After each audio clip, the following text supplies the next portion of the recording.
Les structures plus traditionnelles du graffiti, donc les UV, les mecs qui sont dans leur rapport vandal basique, se disaient c'est quoi ces ploucs, c'est quoi ces clowns, pourquoi est-ce qu'ils utilisent des pinceaux. Souvent, j'entends dire que nos graphes relèvent d'un style trash ou d'une esthétique abstraite propre aux étudiants en art. Vu de l'extérieur, on peut effectivement y voir une forme d'anti-style, puisque notre approche va à l'encontre des codes conventionnels.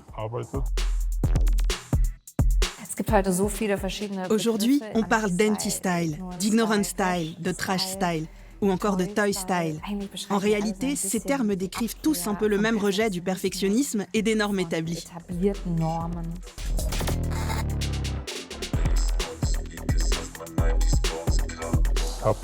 Au départ, moi aussi, je graffais de grandes lettres noires et chromées. Mais très vite, je me suis rendu compte que j'étais attiré par autre chose. Dans les années 1980 et 1990, je pense qu'il était nécessaire que le graphe s'appuie sur tout un ensemble de règles. C'est grâce à ça que ce mouvement a pu se structurer et s'affirmer. Mais aujourd'hui, nous formons une communauté suffisamment solide pour qu'on puisse bousculer certains codes sans risquer de tout mettre en péril.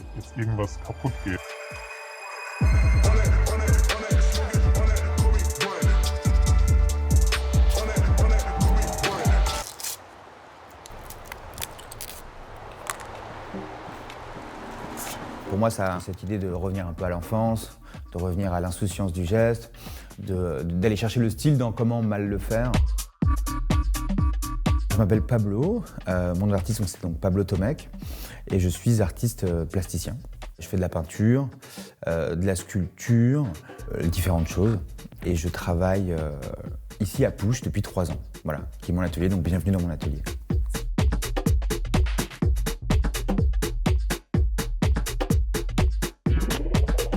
Ma première connexion et mon premier lien avec une surface à peindre, des outils de peinture et le geste d'écrire ou de peindre est passé par l'initiation à cette culture du graffiti. Autour de chez moi, il y avait un crew d'anciens, en tout cas qui avait une quinzaine d'années de plus que moi, très inspiré de la culture un peu wild style américaine, Hall of Fame et tout.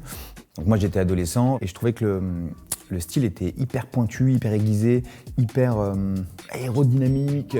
Et donc moi je me suis tout de suite mis là-dedans. Et donc mon style a commencé par recopier.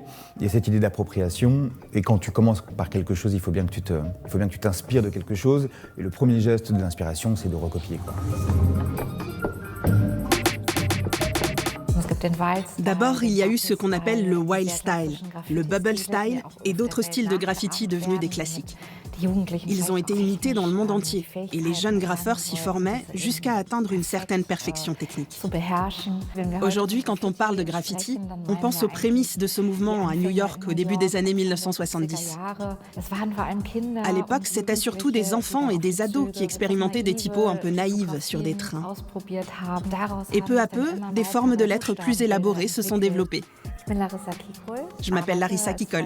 Je travaille en tant qu'autrice indépendante, critique d'art et conférencière. Mes domaines de prédilection sont la peinture contemporaine et les formes d'art illégal qui ont émergé dans l'espace urbain. Nous sommes ici à Offenbach, près de Francfort, dans un parking à vélo orné de fresques murales. Moi, j'ai fait la rencontre de différentes personnes, mais la rencontre majeure avec qui on a fabriqué le groupe PAL, c'était Sayo et Mopper, en réaction à cette culture du graffiti qui est un peu violente, donc régissaient les UVTPK. Et on s'est dit, eux ils écrivent ultra violent, nous on va écrire Peace and Love. Et donc on est rentré dans une espèce de guerre un peu de mentalité, qui n'était pas une guerre armée, mais qui était une guerre armée d'outils.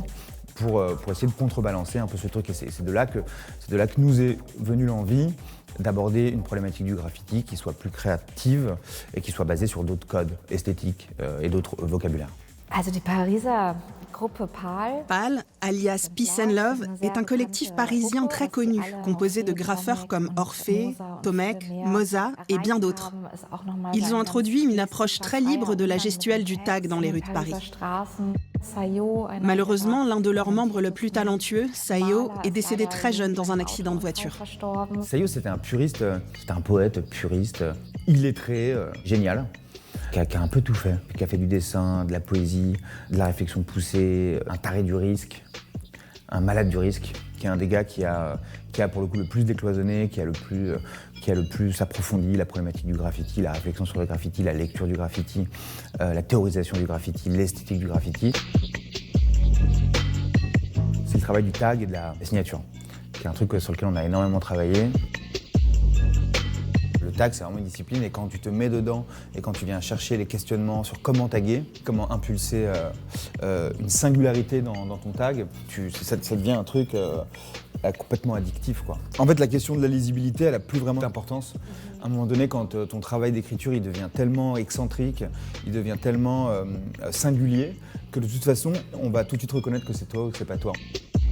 En termes de déconstruction, on a une sélection d'écriture où la lecture du tag est carrément impossible. Là, sur une signature comme ça, on voit clairement l'intention de fabriquer des formes qui sont parallèles et qui se dirigent de manière verticale.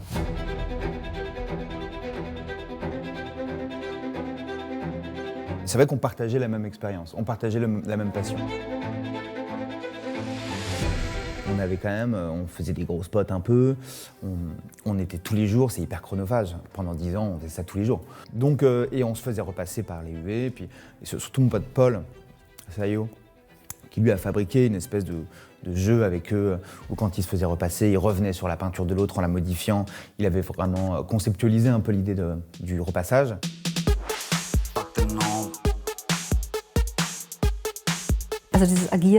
Les graffeurs interviennent dans l'espace urbain. Il y a la police, on peut se faire taguer ou recouvrir. Il s'agit d'une pratique pleine de théâtralité. Et Sayo savait très bien exploiter cette scène à son avantage. Il a ainsi créé de superbes œuvres abstraites en y intégrant d'autres graphes à moitié effacés ou recouverts, tout en les faisant entrer en résonance avec son propre langage pictural. De cette manière, il a cassé les codes en déconstruisant les styles pour repartir de zéro et retrouver une nouvelle fraîcheur.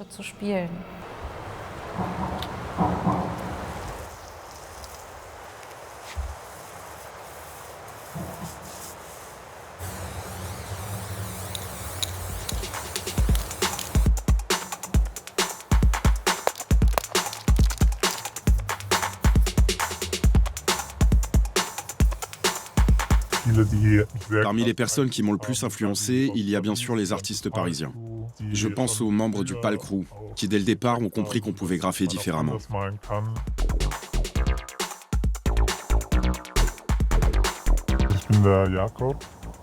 Je m'appelle Jacob, je suis autrichien, et avec Friend, on peint beaucoup de fresques à Vienne. Je m'appelle Friend, moi aussi je viens de Vienne, et je peins dans l'espace public depuis quelques années déjà. On prend déjà beaucoup de décisions en amont, quand on prépare nos peintures et nos bombes. On ne travaille jamais à partir d'un croquis, mais toujours en freestyle. On adapte nos graphes au lieu où ils se trouvent. Certaines de nos fresques contiennent des lettres, mais elles ne sont pas là pour être visibles. Elles servent plutôt de base. Un peu comme un squelette qui structurerait l'œuvre entière. Pas mal de nos graphes sont aussi complètement abstraits, on n'y reconnaît plus aucune lettre. Mais ça fonctionne quand même parce que notre style reste identifiable. Je ne me considère pas comme un graffeur anti-style parce que mes créations sont très exigeantes et qu'elles rompent avec le concept classique du graffiti. Elles requièrent aussi beaucoup de réflexion. Mais ça ne veut pas dire que l'anti-style se résume à une approche naïve du graphe. En ce qui concerne le graffiti writing classique, il existe tout un ensemble de règles à respecter.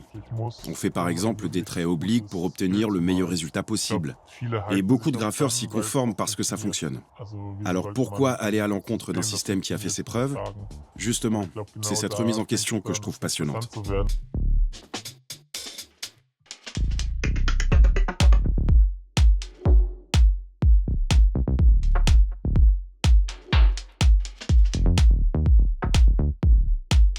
J'ai l'impression que le public s'attend aujourd'hui à un art professionnel et qui doit paraître réaliste.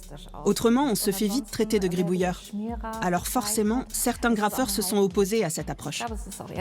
À mon sens, c'est cette tendance en phase avec notre époque qui a émergé simultanément dans différentes villes et a contribué à attirer les jeunes graffeurs vers le monde de l'art. À Marseille, par exemple, il existe un vaste réseau de canaux souterrains. Des graffeurs comme Hams et Hichem ont commencé à y réaliser de grandes fresques abstraites et très expressives. Alors il ne s'agit pas d'anti-style à proprement parler, mais en tout cas, ils se sont éloignés du graffiti traditionnel et de ses codes. Le Diamonds Crew est un collectif berlinois. Leur style correspond à ce qu'on pourrait qualifier de néo-expressionnisme dans l'histoire de l'art, qu'ils enrichissent d'éléments très ludiques. Pour cette fresque murale, par exemple, ils ont invité des enfants du quartier à participer.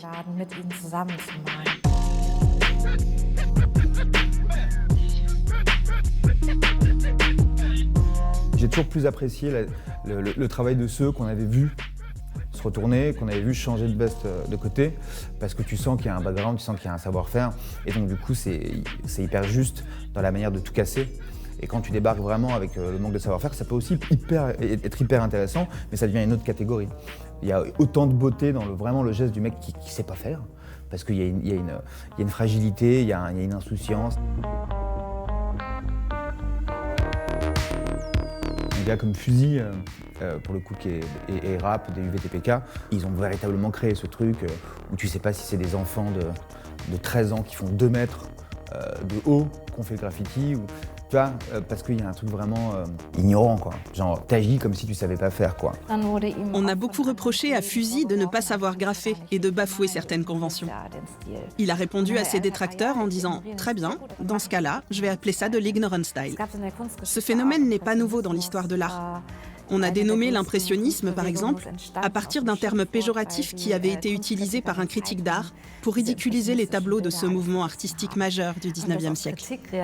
Transformer une critique en un concept positif est un phénomène récurrent dans l'histoire de l'art. J'ai déjà entendu des gens dire qu'on ne pouvait pas parler de graffiti si une création n'était pas intégralement réalisée avec une bombe. C'est quand même une définition très réductrice. Il est possible de rompre avec certains codes simplement en choisissant d'autres techniques. On peut par exemple décider de tracer les contours d'une pièce avec de la peinture à l'eau plutôt qu'à la bombe, ou encore remplir les formes au pinceau. Les possibilités en matière d'exploration des couleurs sont infinies, et nos expérimentations ne devraient pas se limiter au simple usage d'une bombe à aérosol. Nous, on crée avec tout ce qui est à notre disposition. Des bombes, de la peinture à l'eau, de la pâte, des pinceaux ou encore des rouleaux. Ce sont des choix stylistiques assumés. On sait aussi graffer proprement et avec maîtrise, mais c'est pas notre ambition.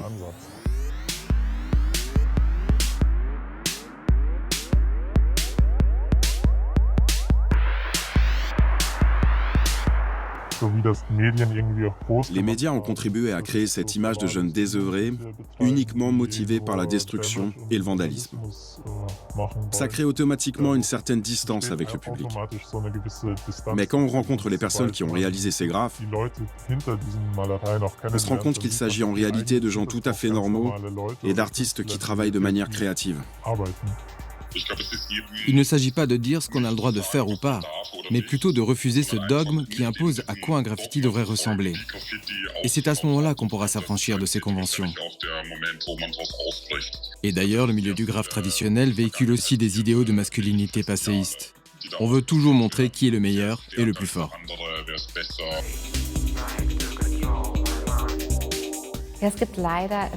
Il y a hélas beaucoup plus d'hommes que de femmes dans le milieu du graffiti. Et c'est également le cas en ce qui concerne l'anti-style ou l'ignorant style. Mais j'espère que la situation va évoluer et que davantage de femmes s'exprimeront à l'avenir. C'est une culture du masculinisme un petit peu, du man alpha, et c'est un milieu qui manque cruellement de sensibilité. La place de la femme vandale, de la femme qui assume sa volonté de prendre des risques, d'exister et de s'émanciper de cette espèce d'écrasement masculin, quand même évolue, et c'est quand même super.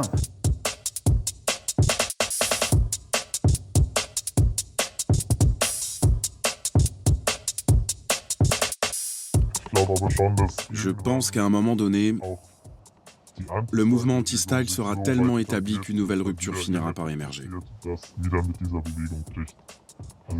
Il est tout à fait naturel que certaines tendances se répètent. Aujourd'hui, l'anti-style est devenu incontournable. Même si c'est une forme artistique qui est encore expérimentale, depuis quelque temps, de nombreux graffeurs ont changé de style pour se rapprocher de ce mouvement. Ça prouve que cette approche a du sens.